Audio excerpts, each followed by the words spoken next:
Ladies and gentlemen, we have the official launch whole site for Beneath the Light of the Jadeite. We're going over this right now, guys. All the stuff finalized and confirmed. We're going to see animations for characters, what their talents are. The new 2 sets are in here, and man, one of them is potentially like incredibly powerful in a certain team composition. We'll touch on that one. So obviously, first and foremost, we know Zhongli's coming back. We don't need to watch all of this stuff, but we could maybe look at Planet Befall. Looks good. Now, what about girl YanFei? She's going to be on the Zhongli banner. We already know that, coming to us soon. The 28th, I do believe, is going to be the date for the release of that banner for 1.5 and 1.5 as a whole, and also the PS5 port. YanFei, you guys know, she's based on her charge attack. She gets these stacks when her normal attacks come out and do damage. She also gets them in other ways, but this is the main way she gets them. You consume the stacks, right? For her charge attack, it makes it cost less stamina, makes it do more damage. That's going to be her main gimmick. The other way you get her these little signs, these sigils, is with Signed Edict here. Her elemental skill, 9-second cooldown, which is nice because it's going to work really well with that pyro set. If you use her with a Xingqiu, you can actually get it in there if you go with your animation cancels. Auto charge, and vaporize the vast majority. I do believe it's all of your charge attack damage will get vaporized there instead of reverse vaping it if you're doing it wrong. So you'll get those vape procs, and the procer is going to be her instead of the boy Xingqiu. So keep that in mind, as well as going to be integral to her kit. 9-second cooldown, very good with the new Crimson Witch of Flame set, right? Crimson Witch has vaporize and melt on it. It also has that stacking pyro damage up 7.5% every time you use your E or your elemental skill, and that buff lasts 10 seconds. Well, she can get those stacks up because she has a 9-second cooldown on her E. So keep that in mind there. Then her elemental burst here is just like a big steroid when you use it. More charge attack damage, all this good stuff. It's just gonna help out her main playstyle. It's nothing that's gonna come out here and, you know, do all this other stuff for storage HP. No. It's just a big buff that she gets. Think of it more of like Razor Roll. Will it do a little bit of damage and stuff? Yeah, but it's more like Razor Roll, where like Razor Roll is all about making them really strong, really fast, right? Does it get a little bit of bonus electro damage? Yeah, but you're really there for that 40% attack speed. So she's really cool. Now we have the awesome animations for Eula, and man, she looks awesome. So normal attacks, keep in mind, it's not my belief that they're spamming these as fast as possible because they're letting her take her pose there. So she's going to attack a little bit faster than this. Not a great bit faster, but she's obviously allowing herself a little bit of time to pose in her animations here. And she's got the wonky, like I call it the flailing charge attack. I don't really like that one, but that normal attack combination string looks sick. And then you can see just how fast Ice Tide Vortex's cooldown comes up here, especially in combination with freeze, which you won't really do because she'll shatter the freeze, but it's a 4-second cooldown, and 4 seconds isn't that long really. So you stack these Grim Hearts up, and then you can see when you hold the skill, it's gonna explode them, give them cryo down, give them physical down, and also summon a mini version of her elemental burst, the light formed great sword, as you can see it, or maybe it's a light forged claymore, but you can, or maybe it's just a light formed sword actually, but it comes down and does a good amount of damage to them actually. And then you can see how her elemental burst is actually going to work here. So we've known how it's going to work, but now you guys get to physically see it. You can see she uses it, and then she's gaining stacks up to 7 seconds. She's forming this sword. Now, right there, we'll play it back again, but it starts out at like just a hilt, and then it's trying to work its way to a full form because it goes up to 30 stacks. The more stacks you have, the more of the sword that you're making is really complete. If you hit the 30, you're gonna have a full sword there. If you get, 15, you're gonna have like half a sword. So keep that in mind there. It's pretty easy to stack, but it's gonna be almost impossible, if not actually impossible, to max it out, the stacks of 30 without her being at C6. So that's fine because it still does a bunch of damage. Even with 10 or 15 stacks, it's still really strong. Yeah, you'll have more damage if ever at C6, but do you really need all of that damage? Do you really need like a 36,000 multiplier elemental burst? I don't think so. I don't think so. So those are gonna be the characters there that you see. Obviously the Song of the Broken Pines is coming out. There's nothing sadly official that we can see, if they've locked down what it's going to do. It's supposed to have an attack speed buff, has a high base attack.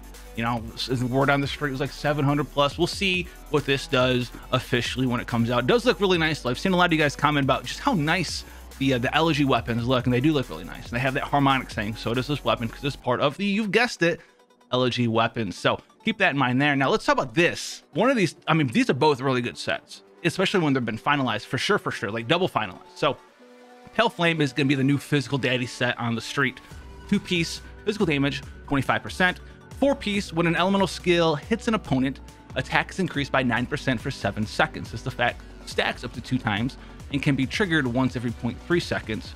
Once 2 stacks are reached, the 2-piece bonus has its effect increased by 100%. So you get 18% attack and 50% physical damage. So, you know, Eula will be able to tap this out very, very easy because the cooldown on her elemental skill is 4 seconds.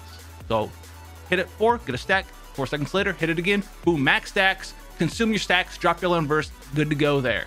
The problem with this, though, is if you come into a situation where you can't maintain those stacks, because Eula can come into this very, very, very same situation because the hold version on her elemental skill is 10 seconds, not 4. So you'll be able to press, good to go, your stack's ready to go, hold, does damage, get 7 seconds of big burst, summon your elemental burst, do a bunch of damage, the burst triggers, throws the sword down, but then your stacks were off, and then until you can get your stacks back up because you're still waiting for that cooldown to come back up, you're gonna have like a 3-4 second period of time where you have no stacks, so you have no attack percent, and your physical damage is 25% as well. So if you don't want to deal with that stuff, or maybe you're using a character who's a physical damage dealer who doesn't have a cooldown on her E or his E as well, that is like very, very fast, like, you know, 3-4 seconds fast, then you can go ahead, you can pick the Pale Flame set 2-piece and just put that with the Bloodstain set 2-piece, because you'll still have 50% physical damage increase. You just won't have the 18% attack. So if you don't want to deal with the stack stuff, just get 2 of this. I had put a whole video on it too.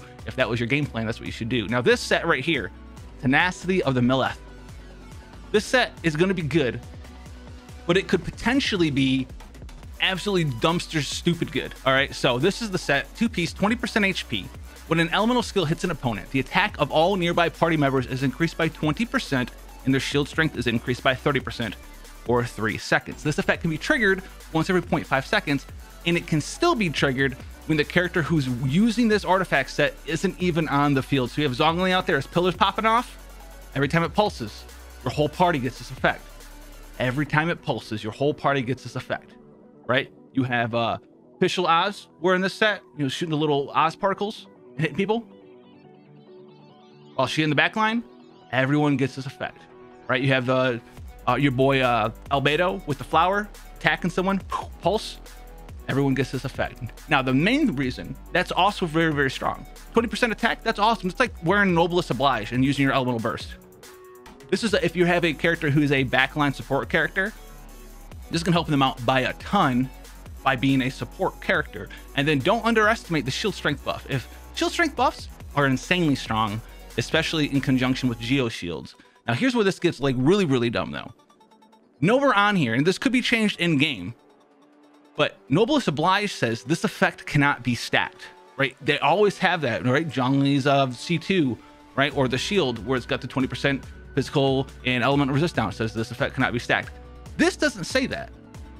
So imagine in a world where you have Albedo, Official, and Big Boy Zhongli all wearing this set, shooting things, flowers popping off, pillars pulsing and stuff.